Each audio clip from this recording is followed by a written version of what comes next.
अशुभ योग में सितंबर की शुरुआत, 31 दिनों की बड़ी अग्नि परीक्षा, मुसीबतों में कठिनाई भरा पथ, शनि सूर्य मंगल चंद्रमा की खलबली, 3 चुनिंदा राशियों पर खतरे के बादल। देखिए सिर्फ और सिर्फ धर्म ज्ञान पर। नमस्कार, धर्म ज्ञान के दर्शकों का स्वागत है। कविता राणा मेरे साथ, एस्ट्रोलॉजर डॉक्टर मयंक शर्मा जी। मयंक जी, स्वागत है आपका। धन्यवाद कविता जी। धर्म ज्ञान के सभी दर्शकों को सादर नमस्कार। आपका हर पल मंगलमय हो। देहरादून की इन खूबसूरत वादियों से लेकर हाजिर हैं आपकी सितंबर का ये महीना कहता क्या है। जी हाँ, मैं आपको बता दूं कि सितंबर महीने की शुरुआत कई अशुभ योग से हो रही। समसप्तक योग हो गया, षडाष्टक योग हो गया, या फिर शनि पर मंगल की दृष्टि, और सबसे इंपॉर्टेंट तो ये कि चंद्रमा का नीच होना। और जब अशुभ योग में किसी माह की शुरुआत होती है तो कहीं ना कहीं उसका इम्पैक्ट राशियों पर भी पड़ता है। और आज के इस वीडियो में मयंक जी से ये जानने की कोशिश है कि सितंबर की शुरुआत किन 3 चुनिंदा राशियों के लिए अत्यधिक हानिकारक है, खासकर उनके काम, कारोबार और आर्थिक परिस्थिति को लेकर। तो आइए सितंबर के बारे में, सितंबर माह की शुरुआत के बारे में सबसे पहले मयंक जी से थोड़ा जान लेते हैं। बताएं मयंक जी।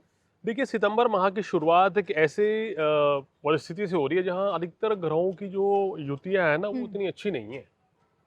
और अगर बात करें कि शुरुआती 15 दिन तो ज़्यादा ही स्थितियां विकट है। जी। अब देखिए, माह की शुरुआत में चंद्रमा ज्येष्ठा नक्षत्र में और वृश्चिक राशि में नीच के चंद्रमा भी रहेंगे शुरुआत में ही।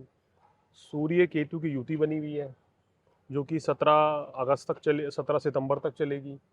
उसके बाद आपका शनि मंगल का समसप्तक योग 13 सितंबर तक चलेगा और 17 सितंबर तक ही शनि और सूर्य का षडाष्टक योग भी चलेगा।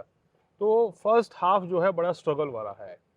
तो हम देख रहे हैं कि शुरुआत ही जब इतनी खराब हो रही है, ऐसे ऐसे अशुभ योग बन रहे हैं, तो भाई वैसे तो 12 राशियों को सावधानी पूर्वक चलना होगा। जी। क्योंकि मेरा मानना ये है कि जो मेरी रिसर्च कहती है, अगर माह की शुरुआत में सूर्य पीड़ित, चंद्रमा नीच और शनि पीड़ित और मंगल भी अगर पीड़ा में अवस्था में आ जाए तो बड़ी परेशानी हो जाती है। अब आप देखिए, ब्रह्मांड में शनि, मंगल, राहु और केतु और सूर्य 5 ग्रहों ने और छठा चंद्रमा, शुरुआत तो हो रही है ना।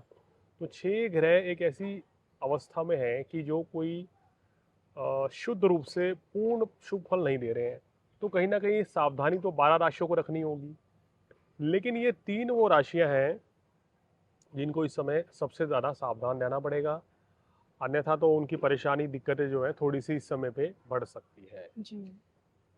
चलिए, तो देखिए, वैसे तो सितंबर माह की शुरुआत 12 की 12 राशियों के लिए विशेषकर, यानी कि उनका मासिक राशिफल क्या कहता है, आपने धर्म ज्ञान पे देखा होगा। और लेकिन इसके अलावा भी वो 3 चुनिंदा राशियाँ जिन्हें आर्थिक हानि हो सकती है, तरक्की में कहीं ना कहीं कुछ ना कुछ बाधाएं आ सकती है, वो 3 राशियाँ हैं कौन सी, इस वीडियो में वो जानने की कोशिश है। तो आइए मयंक जी से उन 3 राशियों पर चर्चा कर लेते हैं। मयंक जी, पहले नंबर पर आप किस राशि को देखते हैं? देखिए, पहले नंबर पे जो इस माह की ग्रह स्थिति के अकॉर्डिंग जिसको सबसे ज़्यादा सावधान रहना चाहिए वो कन्या राशि आती है।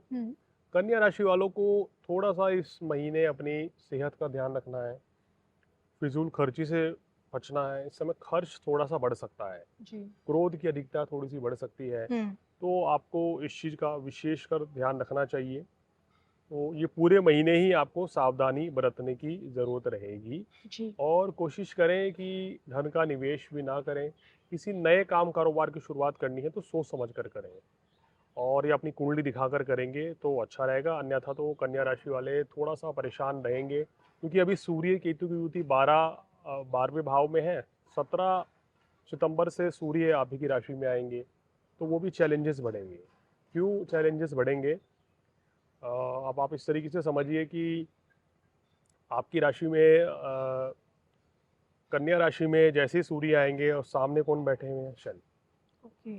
तो इसलिए ये भी आपको एक अच्छा योग नहीं रहेगा। पहले आपकी राशि में मंगल चल रहे थे, मंगल 13 सितंबर को चेंज हो जाएंगे, तो फिर सूर्य आ रहे हैं। तो इसलिए मैं कह रहा हूँ कि पूरे महीने ही आपको सावधानी पूर्वक चलना होगा। और इनके लिए इसी सावधानी के बीच क्या रेमेडी स्पेशल आप इन्हें बताएंगे? देखिए, इस पूरे महीने रेमेडी, सूर्य देव को जल चढ़ाएं, हनुमान चालीसा का पाठ करें, और इसके साथ साथ ही आपको ओम आदित्य नमः इस मंत्र का जाप करना होगा। तो आपके जो भी कष्ट, जो भी परेशानी आ रही हैं वो दूर हो जाएंगी। क्रोध की अधिकता से, आवेश से, एग्रेशन से थोड़ा बचना होगा। मयंक जी, कन्या के बारे में तो जान लिया, और इसी कड़ी में दूसरे पायदान पर कौन सी राशि है? देखिए, दूसरे पायदान पर जो राशि इस समय नजर आ रही है, जिसको ज्यादा सावधानी रखनी होगी, वो तुला राशि की है। जी। तुला राशि वालों के लिए क्यों कह रहा हूँ कि कर्मेश चंद्रमा नीच के हैं शुरुआत में ही। सूर्य केतु की युति है 11वें भाव में। चलिए, ये आगे चल के सूर्य 12वें भाव में जा रहे हैं आपके, और मंगल जो है आपके भी 12वें भाव में रहेंगे 13 सितंबर तक, वो परेशानी देंगे। फिर वहाँ पे सूर्य आ रहे हैं 17 तारीख को, तो वो भी खर्च अधिक परेशानी बढ़ा रहे हैं या कार्य व्यवसाय में उतार चढ़ाव देंगे। तो तुला राशि वालों के लिए ये महीना थोड़ा सा मिला जुला रहेगा, कभी बिजनेस चलेगा, कभी नहीं चलेगा। धन हानि होने की आशंका है, तो धन का निवेश ना करें। सेहत का ध्यान रखें, वाहन इत्यादि संभल के चलाएंगे तो आपके लिए बहुत अच्छा रहेगा। शनि और सूर्य का समसप्तक योग बनेगा, तो ये थोड़ा सा ठीक नहीं रहेगा।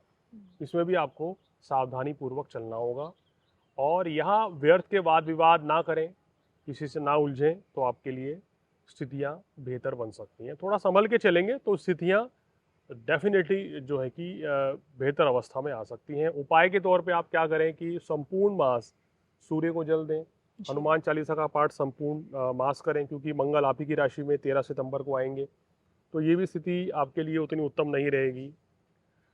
तो ये उपाय करके चलें तो विशेष लाभ मिलेगा। हल्दी या केसर का टीका लगाने से सुख और सौभाग्य की वृद्धि होगी, और इसके साथ साथ ही गणेश जी की आराधना करने से जो रुके हुए कार्य हैं वो आपके पूर्ण होंगे। तो ये दो राशि हैं, कन्या और तुला राशि, जिसको बहुत ज़्यादा सावधान रहना पड़ेगा।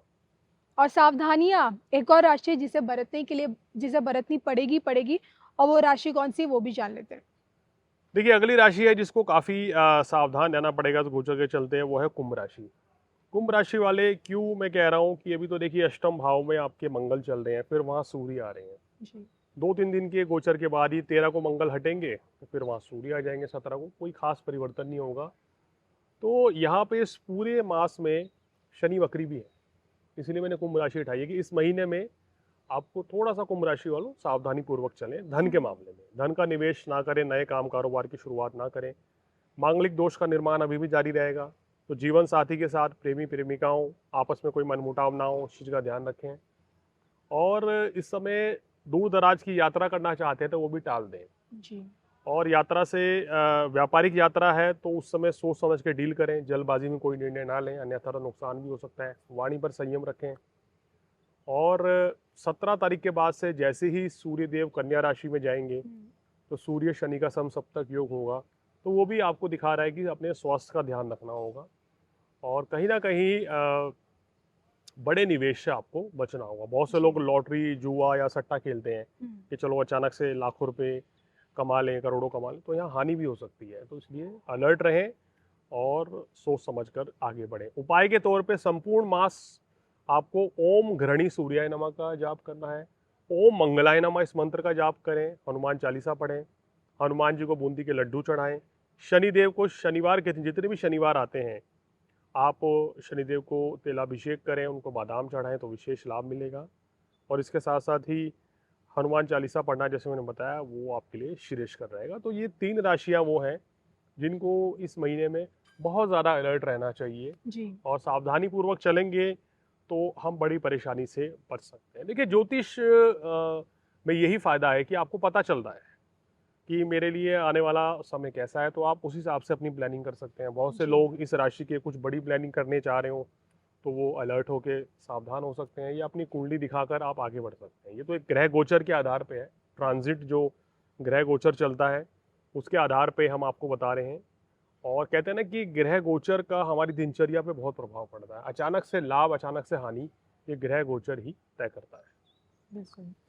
इसी के साथ मुझे मयंक जी को अनुमति दीजिए। नमस्कार।